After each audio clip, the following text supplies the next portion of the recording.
दोस्तों और भक्तों, हम श्री गुरु नानक देव जी की जीवन गाथा के बारे में इस एपिसोड में आज मोदी खाना छोड़कर गुरु जी का शमशान भूमि में जा बैठना, इसके वृतांत के बारे में सोचेंगे और ज़िक्र करेंगे।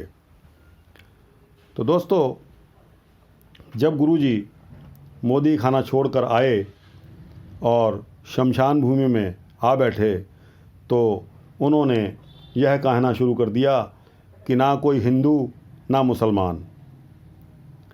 वेई नदी से चलकर गुरुजी ने जहाँ तेरा ही तेरा करके सौदा लुटाया था वहाँ पर त्यागपत्र दे दिया और अपना फ़कीरी चोला पहनकर, फ़कीरी वेश धारण करके शमशान भूमि में आ बैठे। और अब गुरुजी ने जो रट लगा रखी थी वो यही रट थी, ना कोई हिंदू और ना मुसलमान। इन शब्दों का उच्चारण करते हुए गुरुजी ने शमशान भूमि में लगभग 3 महीने का समय व्यतीत किया। इस समय गुरुजी किसी की नहीं मान रहे थे। बहुत से लोग उनको मनाने आए कि भाई नानक आप घर आ जाइए, लेकिन गुरु नानक जी ने शमशान भूमि में ही अपना डेरा रखा।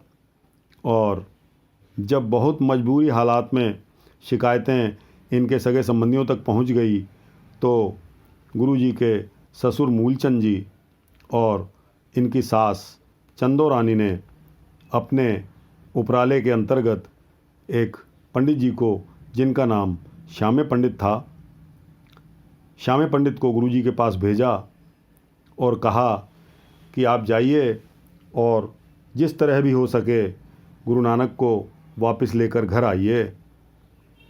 परंतु जब किसी ने भी प्रयत्न किया, गुरुजी ने उसी को सत्य का उपदेश देकर बैरंग वापस भेज दिया, कृतार्थ कर दिया और खुद शमशान भूमि में बैठे रहे। गुरुजी के शमशान भूमि में बैठने की खबर दिनों दिन फैलती रही और यह खबर शहर के काजी तक पहुंच गई। जब काजी ने यह सुना कि गुरु नानक शमशान भूमि में बैठकर तेरा ही तेरा का जाप करता जा रहा है और यही कहता है कि ना कोई हिंदू ना मुसलमान, ना कोई हिंदू ना कोई मुसलमान, इसी की रट लगाए जा रहा है, तो काजी ने समय निकालकर श्री गुरु नानक देव जी के पास आकर इसका मतलब पूछा कि आप यह क्या बोल रहे हो। तो गुरु नानक जी ने उत्तर दिया कि इस समय अपने अपने धर्म के मुताबिक चलने वाला ना तो कोई हिंदू है सच्चा और ना ही कोई सच्चा मुसलमान जो अपने दीन मज़हब के अनुसार चले, वो हमें कोई नहीं दिख रहा। अब यह सुनकर उसकी खबर ऊपर जानी तो लाजमी थी। तो जब काजी ने इसका जिक्र नवाब के पास किया तो नवाब भी हरकत में आ गया। और गुरु नानक की अगली लीला भी यही है कि नवाब और काजी जब आते हैं, जब गुरु नानक से पूछते हैं, उसका जिक्र है। तो जब काजी ने यह बात जाकर नवाब से बताई तो नवाब ने गुरुजी को तलब कर लिया, सम्मन कर लिया, उनको बुला लिया और पूछा कि अगर आपकी नज़र में हिंदू और मुसलमान बराबर हैं तो आज तो खुशकिस्मती से जुम्मे का दिन है, यानी कि शुक्रवार है, और आपको हमारे साथ मस्जिद में चलकर नमाज पढ़नी चाहिए। गुरुजी के आगे यह सवाल था कि नमाज पढ़नी चाहिए। गुरुजी ने सत्य वचन कहकर अपनी हामी भर दी और नवाब के साथ और मस्जिद की तरफ आ गए। काजी साथ में थे और कुछ अन्य लोग भी थे। वहाँ गुरुजी, नवाब और अन्य लोग अपना नमाज पढ़ने में व्यस्त हो गए। नमाज पढ़ते समय आपको पता है कि दंड बैठक लगानी पड़ती है, झुकना भी पड़ता है, लेकिन गुरु नानक देव जी वहाँ जाकर खड़े रहे। जब खड़े रहे तो इस पर भी ऑब्जेक्शन था, इस पर भी आपत्ति थी। तो जब नमाज ख़त्म हुई तो गुरु नानक से पूछा गया कि गुरुजी आपने नमाज नहीं पढ़ी? तो गुरुजी ने कहा कि हाँ, मैंने भी नमाज नहीं पढ़ी। तो नवाब ने पूछा, इसका क्या मतलब है?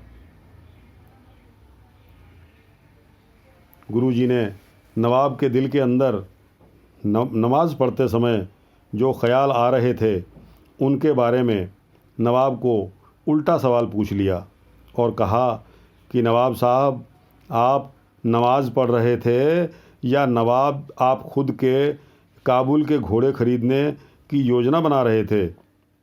आप इसी सोच में थे ना? इसी तरह गुरु नानक ने काजी साहब को पूछ लिया कि आप ये सोच रहे थे ना, कहीं ऐसा ना हो कि आपकी नई दूही घोड़ी का बछेरा घर के कुएं में ना गिर पड़े, और इस नाते आपको जल्दी ही घर लौटना चाहिए। आप दोनों क्या यह नहीं सोच रहे थे? इन परिस्थितियों में मैं नमाज कैसे पढ़ सकता था? शारीरिक तौर पर अगर देखा जाए तो हम सभी मस्जिद में मौजूद थे, मगर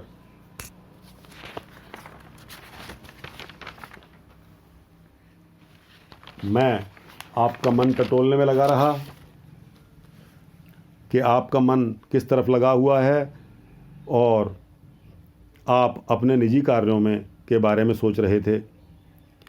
गुरुजी के ये वचन सुनकर काजी और नवाब और अन्य लोग नतमस्तक हो गए। उन्होंने गुरुजी को प्रणाम किया और अपनी भूल की क्षमा मांगी।